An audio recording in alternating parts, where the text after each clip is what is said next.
क्या हम इंसान भी एक आर्टिफिशियल इंटेलिजेंस की देन है? एक बार के लिए यह विचार हमें सोचने पर मजबूर कर सकता है, क्योंकि आज के टाइम में साइंस इतनी तरक्की कर चुकी है कि हर चीज हम अपनी सुविधा के हिसाब से तैयार करते जा रहे हैं। इसके कई उदाहरण हैं, जैसे हमने अपनी सुविधा के लिए घर, गाड़ियां, बिजली के उपकरण, मोबाइल, टेलीविजन, कंप्यूटर और हर एक वो चीज बनाए जो हमारी जिंदगी को आसान बना सके।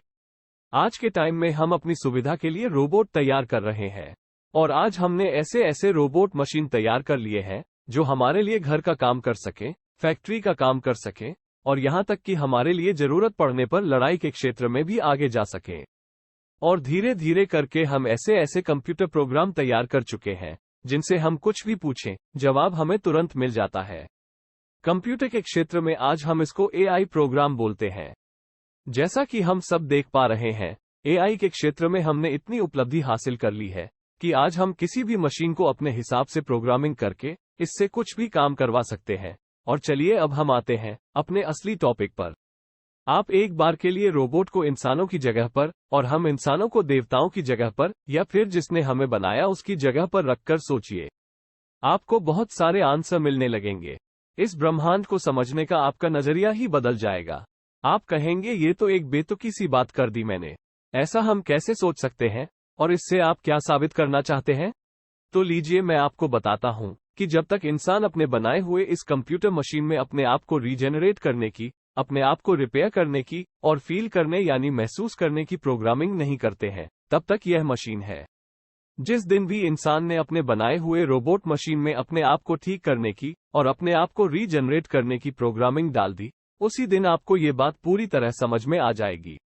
क्योंकि जिस तरह से धीरे धीरे जटिल प्रक्रियाओं से होते हुए हम इंसान बने हैं, इसी प्रकार हमने अपनी सुविधा के लिए एक एक करके मशीन के पार्ट्स को बनाकर और फिर पूरी मशीन, फिर ऑटोमेटिक सिस्टम और आज कंप्यूटर का यह AI प्रोग्राम।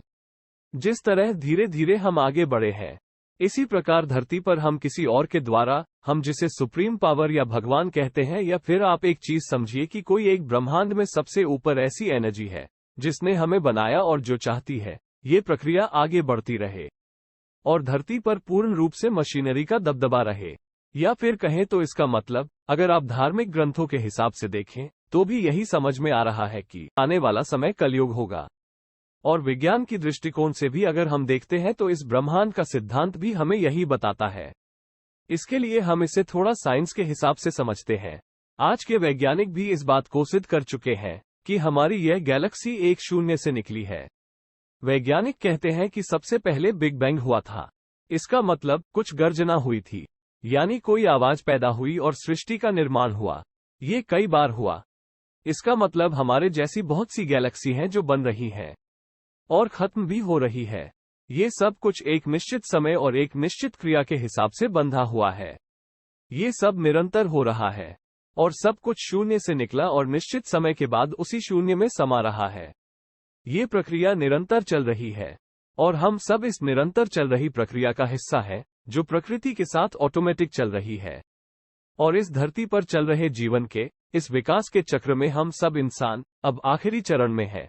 अब जिस भी दिन इंसानों ने रोबोट को इतना एडवांस बना दिया कि वह अपने आप को ठीक कर ले, जरूरत पड़ने पर अपने जैसा नया रोबोट बना ले और साथ ही उसमें महसूस करने की क्षमता पैदा कर लेगा, उसी दिन इंसान का ये चरण पूरा हो जाएगा और इस धरती पर पूरी तरह से मशीनों का अधिकार शुरू हो जाएगा। अब आप ये कहेंगे, तो फिर इंसानों का क्या होगा? तो आप सबसे मैं कहना चाहता हूं कि आप सब मत घबराए, क्योंकि अभी बहुत समय पड़ा है ये सब होने में। इससे पहले इंसान अपने लिए किसी दूसरे ग्रह पर अपनी जगह बना लेगा। ये दोनों प्रक्रिया साथ में चल रही है। जैसा आप देख भी रहे हैं, हमने अभी अभी चांद पर अपना चंद्रयान लैंड करवाकर सफलता हासिल की है और हमने चांद पर हवा, पानी आदि की संभावनाओं की जांच शुरू कर दी है। हमारे अलावा 3 और देश, जिनमें अमेरिका, रूस और चीन भी इन्हीं संभावनाओं की तलाश में लगे हुए हैं। अमेरिका ने तो इंसानों को चांद पर उतारकर वापस धरती पर लाने में भी सफलता हासिल की हुई है और अमेरिका की एक कंपनी तो मंगल ग्रह पर इंसानों की बस्ती बनाने की तैयारी में भी जुटी हुई है। ये सब बातें इन्हीं संभावनाओं की तरफ इशारा कर रही हैं। दोस्तों, आज मैं इस वीडियो को ज्यादा लंबा नहीं ले जाना चाहता। दूसरे ग्रहों पर इंसानों के बसने की संभावनाओं पर एक दूसरा वीडियो बनाऊंगा।